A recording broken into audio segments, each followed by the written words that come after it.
The dust kicked up around Eleanor Pritchard's boots as she stood in front of the county courthouse in Tucson, Arizona territory, knowing that everything her father had built was about to slip through her fingers if she did not find a way to stop the man who claimed to be helping her.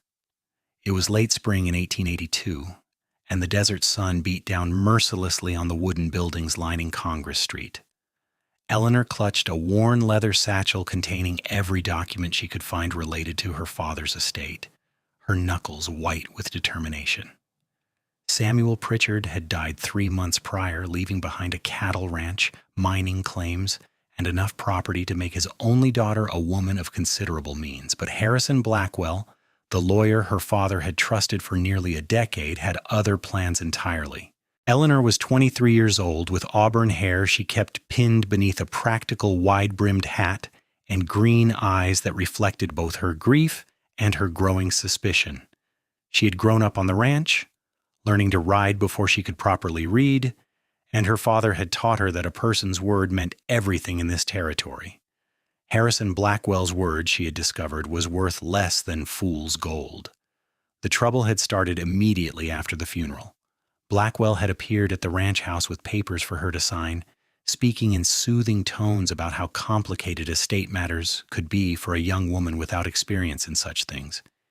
He had assured her that he would handle everything, that she need not worry her pretty head about the details. Those words alone had set Eleanor's teeth on edge. Her father had never treated her as though she were incapable of understanding business, and she was not about to start accepting such treatment now. She had sent Blackwell away without signing anything, telling him she needed time to review the documents. What she found when she actually read through the papers made her blood run cold. The lawyer had drawn up documents that would transfer nearly all of her father's assets into a trust that he himself would control, paying her only a modest monthly allowance.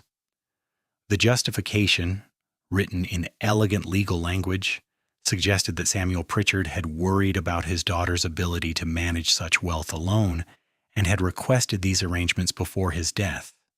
It was a complete fabrication. Eleanor knew her father's wishes because he had discussed them with her plainly during his final weeks. He wanted her to have everything outright, trusting her judgment completely.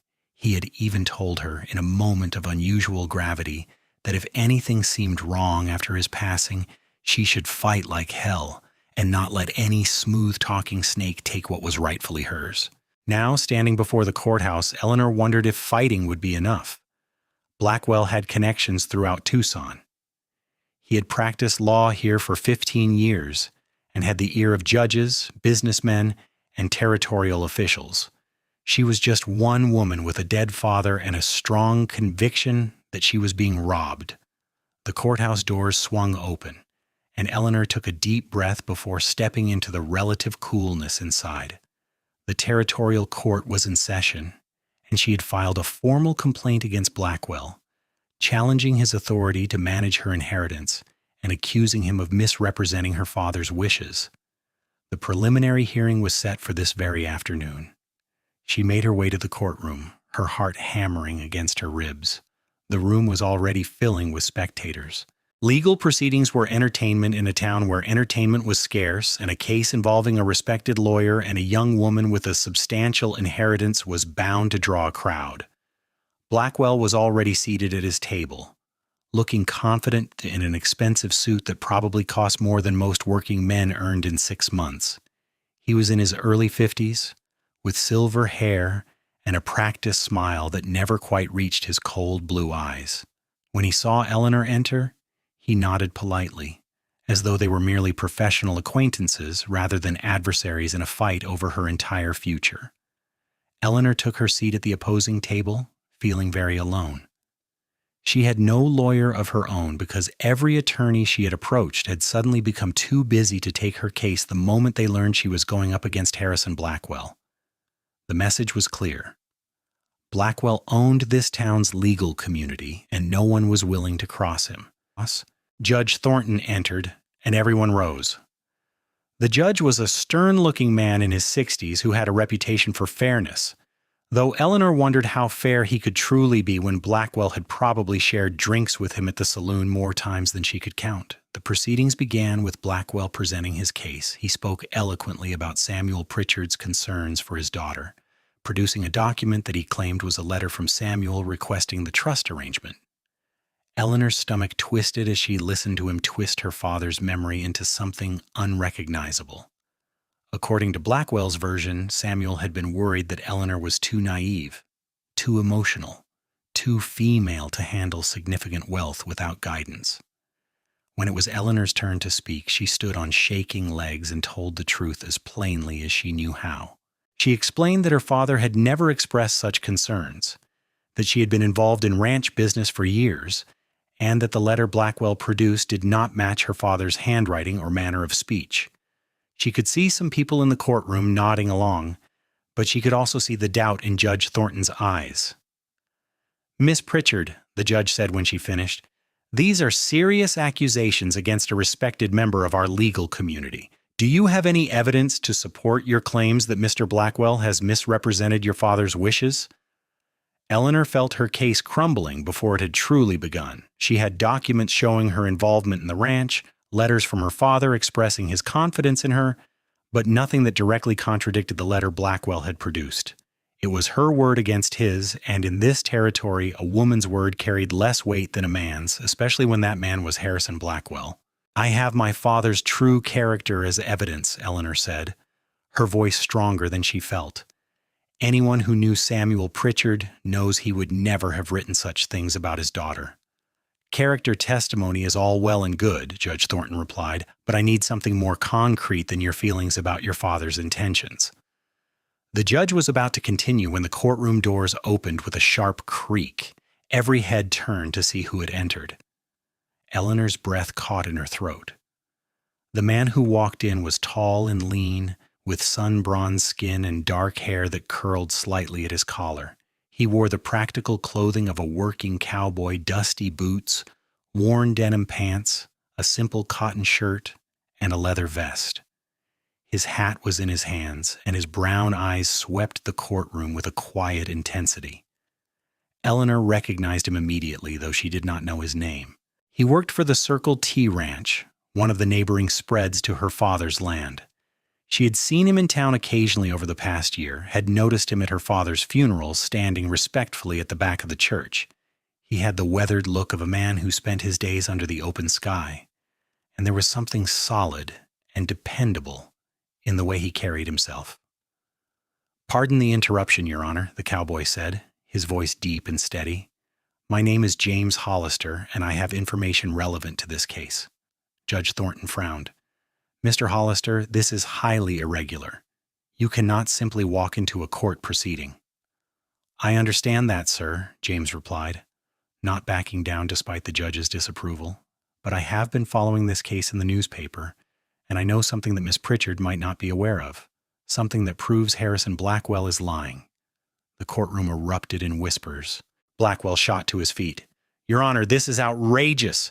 This man cannot be allowed to disrupt these proceedings with unfounded accusations." "They are not unfounded," James said, his gaze fixed on the judge. 3 weeks before Samuel Pritchard died, I was in Blackwell's office. I was there to file a claim on behalf of my employer, and while I was waiting, I overheard Blackwell speaking with his clerk about the Pritchard estate. He said, and I remember his exact words, "The old man is dying, and once he is gone, the daughter will be easy to manage. She will sign whatever I put in front of her, and I will finally get my hands on those mining claims." The whispers became a roar. Eleanor felt as though the floor had shifted beneath her. She stared at James Hollister, this cowboy she had never spoken to, who was now risking Blackwell's wrath to defend her. "That is a lie," Blackwell shouted, his composure finally cracking. "Your Honor, this man is clearly in collusion with Miss Pritchard, attempting to fabricate evidence." "I have never spoken to Miss Pritchard in my life until this moment," James said calmly. "I have no reason to lie, and everything to lose by making an enemy of you, Blackwell. But I was raised to tell the truth, and the truth is that you were planning to steal from Miss Pritchard before her father was even in the ground." Judge Thornton banged his gavel repeatedly to restore order. "Mr. Hollister, this is an extraordinary claim. You understand that if you are lying, you could face serious legal consequences?" "I understand that perfectly, Your Honor," James replied. "I am willing to testify under oath to everything I heard." The judge looked from James to Blackwell and back again. Eleanor could see the calculation in his eyes. Harrison Blackwell might have influence, but a man willing to testify under oath was not something that could be easily dismissed, especially not with a courtroom full of witnesses watching how the judge handled the situation. "Very well," Judge Thornton said slowly. "Mr. Hollister, you will be sworn in, and we will hear your testimony. But I warn you, I will not tolerate any deception in my courtroom."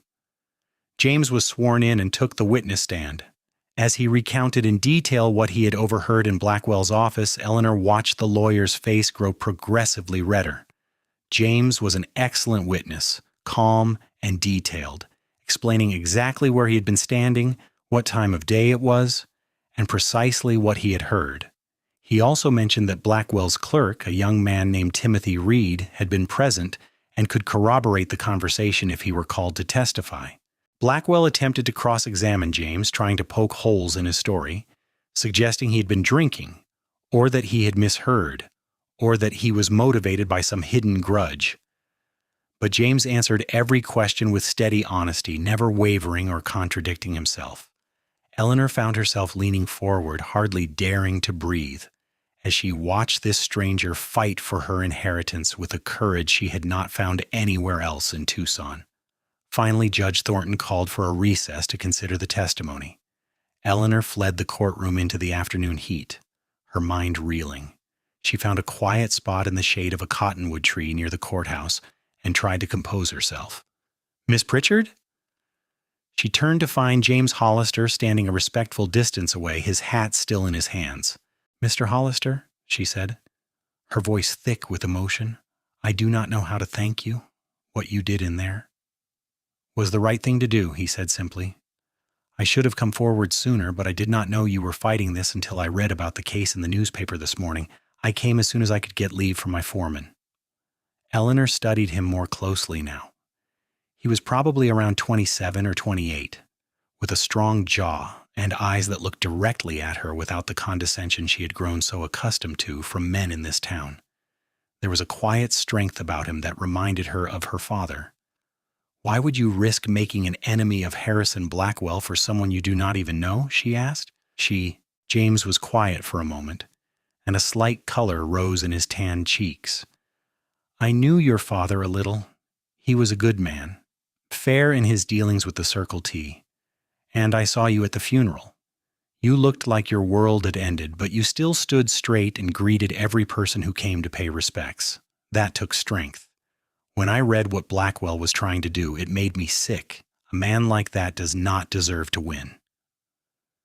Before Eleanor could respond, the courtroom bells rang, signaling that the recess was over.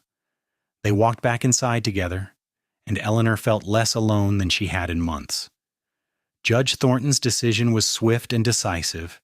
He declared that in light of James Hollister's testimony and the fact that Blackwell's clerk Timothy Reed had conveniently left town that very morning, raising further suspicions, the court had serious doubts about the authenticity of the documents Blackwell had presented. The trust arrangement was rejected, and Eleanor Pritchard was declared the rightful sole heir to her father's estate, with full control over all assets. Furthermore, the judge ordered an investigation into Harrison Blackwell's conduct, suggesting that the Territorial Bar Association would be very interested in these proceedings. Blackwell stormed from the courtroom, his career in tatters and his scheme exposed.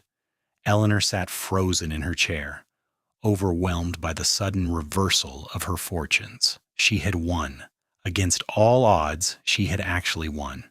She turned to thank James again, but he was already moving toward the door, clearly intending to slip away now that his part was done. Eleanor found herself on her feet without conscious thought, pushing through the crowd of well-wishers and curious spectators. "Mr. Hollister, wait," she called. He stopped in the courthouse doorway and turned back to her. The late afternoon sun behind him cast his face in shadow, but she could see his expression hopeful and uncertain all at once. "Please," Eleanor said, catching up to him, "let me buy you dinner at least. It is the smallest way I can begin to repay what you have done for me." James smiled then, a genuine warm smile that transformed his serious face. "You do not owe me anything, Miss Pritchard, but I would be honored to have dinner with you." They walked to the Palace Hotel restaurant, one of the better establishments in Tucson, and Eleanor found herself relaxing for the first time in months. As they ate, James told her about his life. He had come to the Arizona Territory 5 years ago from Texas, looking for work and a new start after his parents had died in a fever outbreak. He had worked his way up from a simple ranch hand to the head wrangler for the Circle T, and he had a small savings built up with dreams of eventually having his own piece of land. Eleanor in turn told him about growing up on her father's ranch, about learning to love the harsh beauty of the desert, and about how lost she had felt after her father's death, not just from grief, but from the sudden realization that the world saw her differently than her father had. Where Samuel Pritchard had seen a capable daughter, the rest of Tucson saw only a woman who needed to be managed and controlled. "Your father was right about you," James said as the sun set beyond the restaurant windows. "Anyone who watched you in that courtroom today could see you are more than capable of managing your own affairs." "I almost lost everything," Eleanor admitted. "If you had not walked through those doors, Judge Thornton would have ruled in Blackwell's favor. I could feel it. But I did walk through those doors," James said gently, "and you won your case clean. Your father's legacy is secure, and you can build on it however you see fit." They talked long after their meal was finished, until the restaurant staff began giving them pointed looks. When they finally stepped out into the cool evening air, Eleanor realized she did not want the night to end. There was something about James Hollister that made her feel seen in a way she had not experienced since her father's death. "Would you come out to the ranch tomorrow?" she asked impulsively. "I would like to show you what you helped me keep." James looked pleased but hesitant. "Miss Pritchard, I do not want you to feel obligated. I did not testify expecting any reward." "This is not about obligation," Eleanor said, surprising herself with her own boldness. "I would like to see you again, Mr. Hollister, if you are willing." "James," he corrected, his smile returning. "And I would like that very much, Eleanor, if I may be so bold as to use your given name." "You may," she said, feeling warmth spread through her chest that had nothing to do with the desert climate. James came to the ranch the following afternoon, riding in on a sturdy paint horse that he handled with easy expertise. Eleanor showed him around the property, from the main house her father had built with his own hands to the pastures where cattle grazed, to the barn and outbuildings that kept the operation running. The ranch was called the Broken Spur, named after an incident in her father's early days when a broken spur had saved his life by preventing him from being dragged by a spooked horse. "It is a good spread," James said, genuine admiration in his voice. "Your father built something real here." "He always said the land would last longer than any of us, so we had better treat it with respect," Eleanor replied. "I want to honor that. I have ideas for expanding the cattle operation, maybe bringing in some new breeding stock from back east. And the mining claims my father held might finally start producing if I can get proper equipment in there." James listened attentively as she outlined her plans, asking intelligent questions and offering suggestions based on his own experience. Unlike the men who had patted her hand and told her not to worry about such complicated matters, James treated her ideas as worthy of serious consideration. They ended up sitting on the porch of the ranch house as the sun began its descent toward the horizon, painting the desert in shades of gold and crimson. The foreman, an older man named Dutch, who had worked for her father for 20 years, brought out coffee and gave James a long, appraising look before nodding with apparent approval and leaving them alone. "Dutch has been worried about me," Eleanor said with a slight laugh. "He thinks I need looking after, though he is too respectful to say it directly." "You have good people here who care about you," James observed. "That is worth more than gold."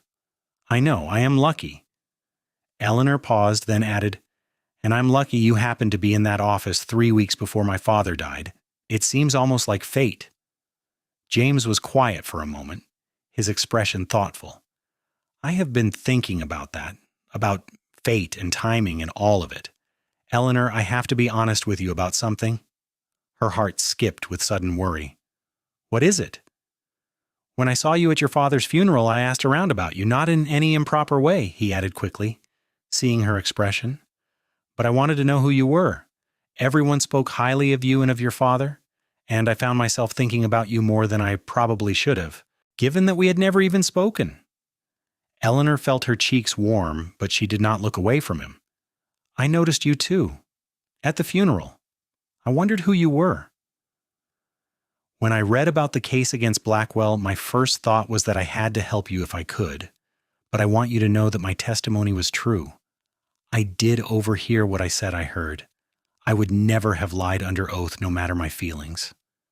I believe you, Eleanor said softly. And I'm glad fate brought you to Blackwell's office that day, whatever the reason. They sat together as the stars began to appear in the darkening sky, and Eleanor felt something she had not felt in a very long time. Hope. Not just hope for her ranch and her future, but hope for something more personal and precious. James began visiting the ranch regularly after that. He would come on his days off from the Circle T, sometimes bringing small gifts, a book he thought she might enjoy, wildflowers he had found growing in a canyon, a turquoise stone he had traded for at the mercantile because it matched her eyes. Eleanor looked forward to his visits with an anticipation that both thrilled and frightened her. They rode out together across the desert landscape, and James taught her tricks for tracking cattle and reading the weather signs in the clouds. Eleanor showed him her father's journals, where Samuel Pritchard had recorded not just business transactions but his observations about the land, the seasons, and the life he had built. James read the entries with reverence, and Eleanor loved him a little more for the respect he showed her father's memory. It was on one of these rides, about 6 weeks after the trial, that things between them shifted. They had ridden out to check on a line shack at the far edge of the Broken Spur property, and a sudden summer thunderstorm caught them before they could ride back. They took shelter in the small cabin, watching through the open door as rain pounded the parched earth and lightning split the sky. I love the storms here, Eleanor said, standing in the doorway, with the rain-scented wind blowing her hair loose from its pins. They are violent and beautiful at the same time. James stood behind her close enough that she could feel the warmth of him. Like you, he said quietly. She turned to face him, her heart pounding harder than the thunder outside. Like me? You have a fierceness to you, James said, his eyes searching her face. You fought for what was yours even when the whole town was against you, but you also have such beauty and grace. You are like these desert storms, Eleanor, powerful and lovely and impossible to forget. James, she whispered, and then his hands were cradling her face and his lips were on hers, and Eleanor felt like she was falling and flying all at once. The kiss was gentle at first, tentative, as though James was afraid she might pull away, but Eleanor pressed closer, her hands fisting in his shirt, and the kiss deepened into something that made her forget the storm, the ranch, everything but the feel of him against her and the rightness of it all. When they finally broke apart, both breathing hard, James rested his forehead against hers. I have wanted to do that since the moment I saw you at the funeral, he admitted. I know it is too soon, and I know I'm just a cowboy with nothing much to offer, but Eleanor, I am falling in love with you. You have everything to offer, Eleanor said fiercely. You have honor and courage and kindness. You saved everything I have, James. You gave me back my future, and I am falling in love with you too. They stayed in the line shack until the storm passed, talking about their hopes and fears, stealing kisses between confessions, and planning a future that seemed suddenly bright with possibility. When they finally rode back to the ranch house, Dutch took one look at their faces and smiled knowingly, saying nothing but clearly seeing everything. Over the following months, James and Eleanor's relationship deepened into something solid and lasting. James left his position at the Circle T and came to work at the Broken Spur, becoming the ranch foreman and Eleanor's full partner in running the operation. They worked side by side during the long days, and in the evenings, they would sit on the porch and talk about their dreams. Eleanor's plans for the ranch came to fruition. She brought in new breeding stock, improved the water systems, and even got one of the mining claims producing a modest but steady income. Under her management and with James at her side, the Broken Spur became one of the most successful ranches in the territory.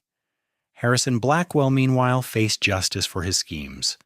The Territorial Bar Association stripped him of his license to practice law, And further investigation revealed he had been embezzling from other clients as well. He left Tucson in disgrace, and Eleanor heard later that he had been run out of 2 other towns after people learned of his reputation.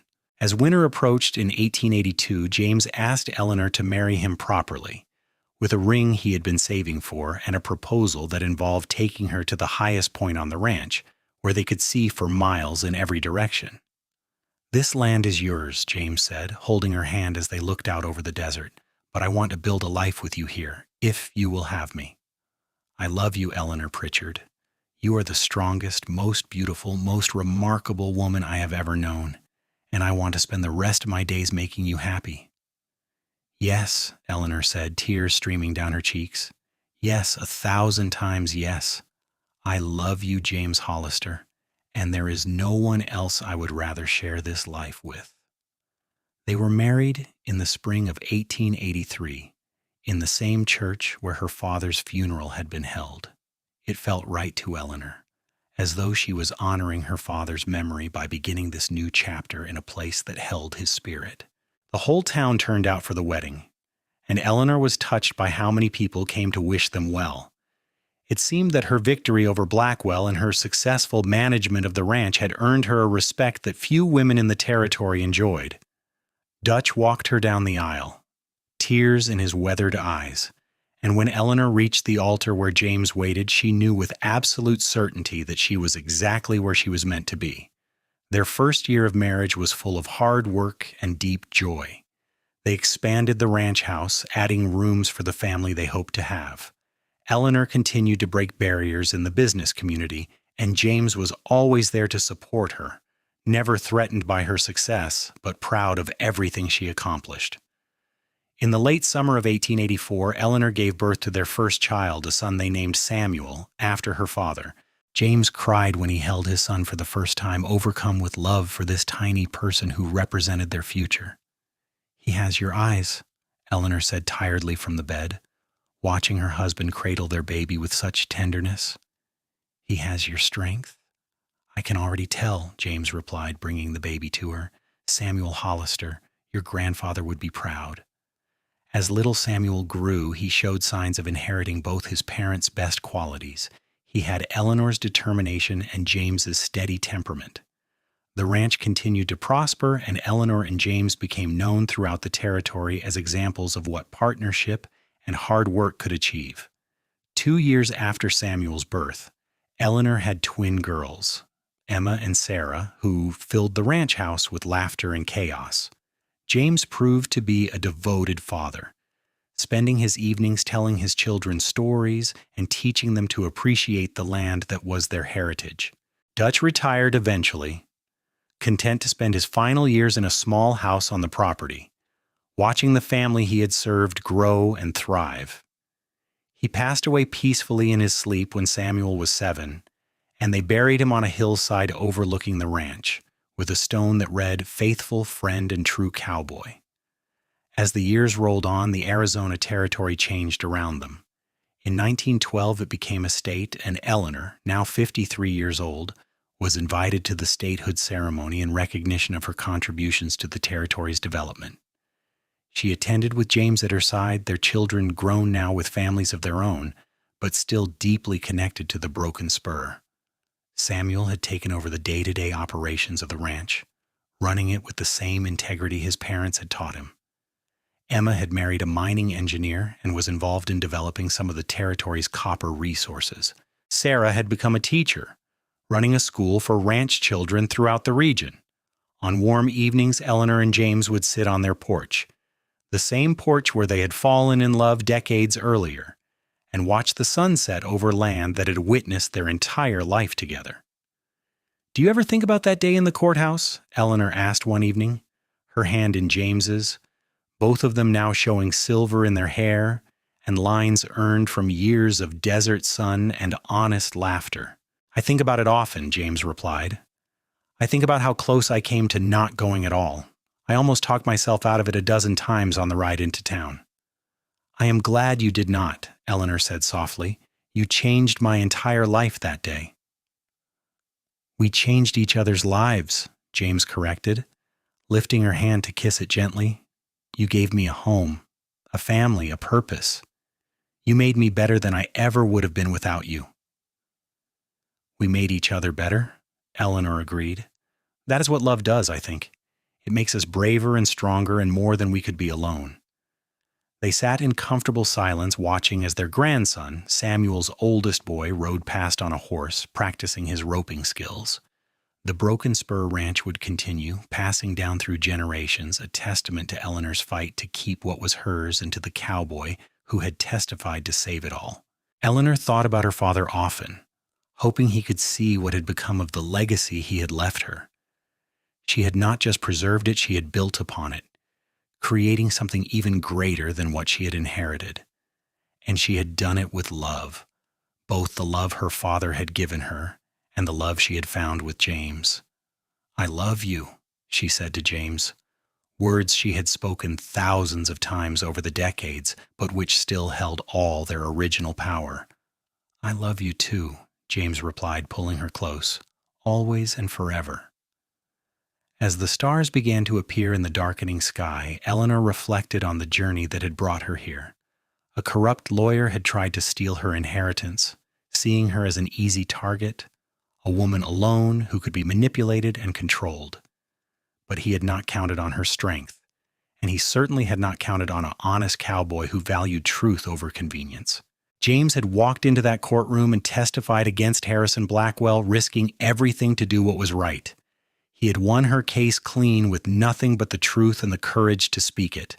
And in doing so, he had won not just her inheritance back for her, but her heart as well. Their love story had become something of a legend in Arizona. People spoke of the lawyer who had tried to cheat the Pritchard girl and the cowboy who had saved her.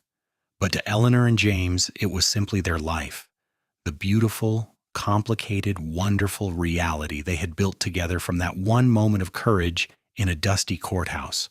They had faced challenges over the years, droughts and economic downturns, the normal struggles of raising children and running a ranch. But through it all, they had each other, and that had made all the difference. Their partnership was built on respect, trust, and a deep, abiding love that had only grown stronger with time. Now, in the twilight of their lives, they could look back with satisfaction and forward with peace. Their children were happy and successful. Their grandchildren were growing up strong and proud. The ranch was secure for generations to come, and they had each other still, partners in every sense of the word, best friends and lovers even after all these years. Eleanor leaned her head on James's shoulder, feeling the steady beat of his heart, the same heart that had been brave enough to stand up for a stranger in a courtroom so many years ago. She thought about all the moments that had led them here, both the struggles and the triumphs, and she would not change a single one of them. "Tell me again," she said softly, "about the day you decided to come to the courthouse." James smiled, knowing this story well, but never tiring of telling it. "I was riding fence that morning, thinking about you, wondering if you would be all right. And I realized I could not just wonder. I had to do something, even if it was small, even if it did not matter in the end. So I rode into town as fast as my horse would carry me, and I walked into that courthouse not knowing if anyone would listen to me, but knowing I had to try." "I am so grateful you tried," Eleanor whispered. "You saved me that day, James. You saved all of this." "You saved yourself," James corrected gently. "You were the one who refused to give up, who challenged Blackwell in the first place. I just gave you the ammunition you needed. You fired the shot that won the battle." "Then we saved each other," Eleanor said, "and we have been saving each other ever since." As the night deepened around them, they remained on the porch, wrapped in blankets against the desert chill, talking quietly about everything and nothing, secure in the knowledge that they had lived a good life together. They had turned a moment of crisis into a lifetime of love, and they had built something lasting and true. The Broken Spur Ranch stood strong under the starlight, a monument to Eleanor's courage and James's honor, to a love that had started in a courtroom and had grown to encompass children, grandchildren, and a legacy that would endure long after they were gone. It was a love story worthy of the Wild West, full of drama and triumph, but at its heart, it was simply the story of two people who found each other at exactly the right moment and chose to build a life together based on trust, respect, and deep, abiding love. And as Eleanor and James finally rose to go inside, hand in hand as they had been for decades, they carried with them the contentment that comes from a life well lived and a love well earned. The cowboy who had testified against a corrupt lawyer had won far more than a case that day. He had won a future, a family, and a love that would last until the end of his days.